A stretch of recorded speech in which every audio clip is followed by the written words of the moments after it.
High বন্ধুরা, কেমন আছো? আমি একটি নতুন ভিডিও নিয়ে এসেছি। ভিডিওটি হলো নবদ্বীপ ঝুলন যাত্রার ভিডিও। 2025-এর নবদ্বীপে কীরকমভাবে ঝুলন যাত্রা হয় তা ভ্রমণ করেছিলাম। তা ভিডিওটি তোমাদের দেখাচ্ছি, ভিডিওটি স্কিপ না করে দেখো।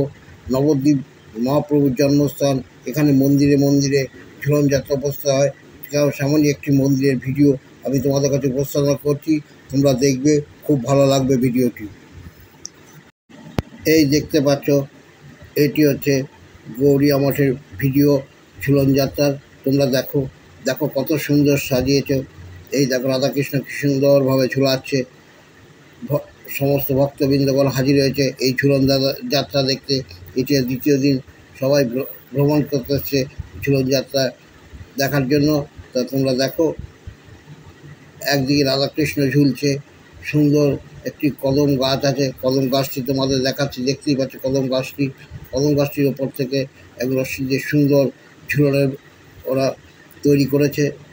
দেখো, ওপর থেকে একদম রশ্মি বেঁধে সুন্দর লাইটিং করে সুন্দর এক পরিবেশ সৃষ্টি করেছে। দেখো, একদিকে রাধাকৃষ্ণ, একদিকে লাড্ডু গোপাল, দেখতেই পাচ্ছ কত সুন্দর করে সাজিয়েছে।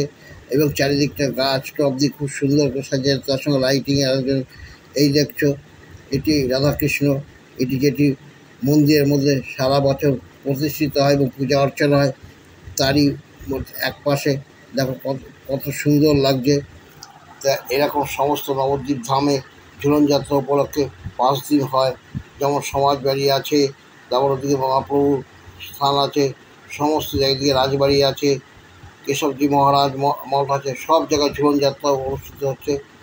দেখো গাছটি তোমার কত সুন্দর লাগে, গাছের মধ্যে থেকে মনে হচ্ছে একদম ভরে দেওয়ার জিনিস। রাধাকৃষ্ণের কত সুন্দর সাজিয়েছে, দেখো চারিদিকে ফুল মালা একদম সুন্দর করেছে।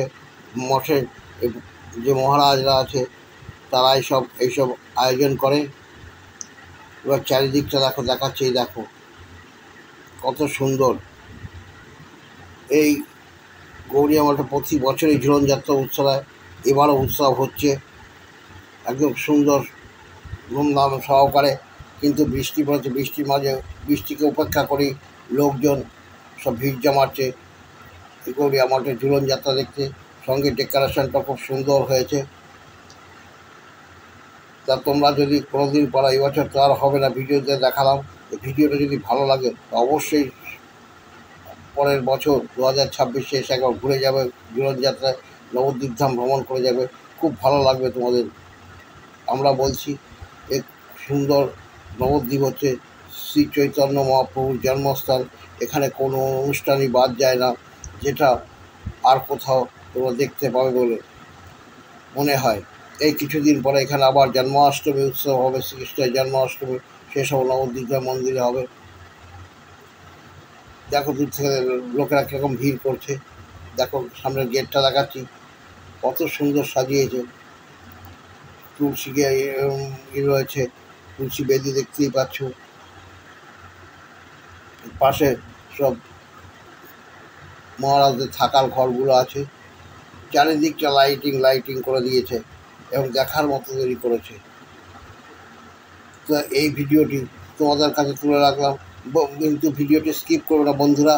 তোমরা প্লিজ, তোমাদের কাছে অনুরোধ থাকলো, ভিডিওটি একদম যত্ন সহকারে দেখবে, খুব ভালো লাগবে। আর যদি তোমাদের ভালো লাগে অবশ্যই তোমরা লাইক করবে এবং বন্ধুদের শেয়ার করবে এবং সাবস্ক্রাইব করবে। আজ এখানে রাখছি, দেখা হচ্ছে আবার পরের ভিডিও।